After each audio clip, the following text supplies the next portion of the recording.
एक मैसेज, सिर्फ एक हाय, और कुछ ही महीनों बाद एक पूरा घर उजड़ जाता है। रात के 2:30 बजे हैं। एक माँ दरवाजे के पास बैठी है। फोन बार बार मिलाया जा रहा है, लेकिन हर बार सिर्फ एक ही जवाब, स्विच ऑफ। ये कोई फिल्म नहीं है, ये उन घरों की कहानी है जहां कल तक सब ठीक था और आज सब कुछ बदल चुका है। केरल, भारत के सबसे पढ़े लिखे राज्यों में से एक, जहां शिक्षा, जागरूकता और विविधता साथ साथ चलती है। लेकिन इसी केरल से एक ऐसा विवाद सामने आया जिसने पूरे देश में बहस छेड़ दी, लव जिहाद। एक शब्द जो पहली बार 2009 के आसपास चर्चाओं में आया और धीरे धीरे एक नेशनल डिबेट बन गया। कुछ संगठनों ने आरोप लगाए कि कुछ मामलों में प्रेम के जरिए धर्म परिवर्तन कराया जा रहा है। वहीं जांच एजेंसियों और पुलिस ने कई बार कहा कि ऐसे दावों के समर्थन में ठोस सबूत नहीं मिले। तो सच क्या है? कहानी हमेशा एक जैसी शुरू होती है, एक दोस्ती, फिर भरोसा, फिर एक इमोशनल कनेक्शन और फिर एक ऐसा रिश्ता जो धीरे धीरे पूरी जिंदगी को बदल देता है। कुछ परिवारों का कहना है कि उनकी बेटियों का व्यवहार अचानक बदल गया। घर से दूरी, पुराने दोस्तों से दूरी और एक नया दायरा जिसे वो समझ नहीं पाए। फिर एक दिन वो घर छोड़ देती हैं। कुछ मामलों में उन्होंने अपना धर्म बदला और नए रिश्ते को अपनाया। पर क्या यह सब उनकी अपनी मर्जी से था या किसी दबाव का नतीजा? यही सवाल इस पूरे मुद्दे को और जटिल बना देता है। 2009 में केरल हाईकोर्ट में एक मामला सामने आया, जहां 2 कॉलेज छात्राओं के अचानक गायब होने पर जांच हुई। पर पुलिस की रिपोर्ट में कोई संगठित साजिश साबित नहीं हो पाई। इसके बावजूद समाज के कुछ हिस्सों में डर बना रहा। फिर आया एक और मामला जिसने पूरे देश का ध्यान खींचा, हादिया केस। एक युवती जिसने अपना धर्म बदला और अपनी पसंद से शादी की। परिवार ने कहा उसे बहकाया गया। हाईकोर्ट ने शादी रद्द कर दी, लेकिन सुप्रीम कोर्ट ने कहा एक वयस्क महिला को अपना धर्म और जीवन साथी चुनने का पूरा अधिकार है।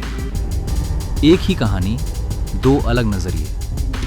इसी बीच नेशनल इन्वेस्टिगेशन एजेंसी NIA ने भी कुछ मामलों की जांच की। कुल 89 इंटरफेथ शादियों में से 11 मामलों को गहराई से देखा गया। पूछताछ हुई, सवाल उठे, तथ्यों की जांच की गई और अंत में रिपोर्ट में कहा गया कहीं भी जबरन धर्म परिवर्तन का स्पष्ट सबूत नहीं मिला। लेकिन क्या इससे सारे सवाल खत्म हो जाते हैं? शायद नहीं, क्योंकि हर केस अलग होता है। कुछ रिश्ते सच में प्यार पर टिके होते हैं, तो कुछ में परिवारों को संदेह होता है, और इसी एम्बिग्विटी में पूरी कहानी उलझ जाती है। लेकिन जो आपको दिखाया जाता है शायद वो पूरी सच्चाई नहीं होती।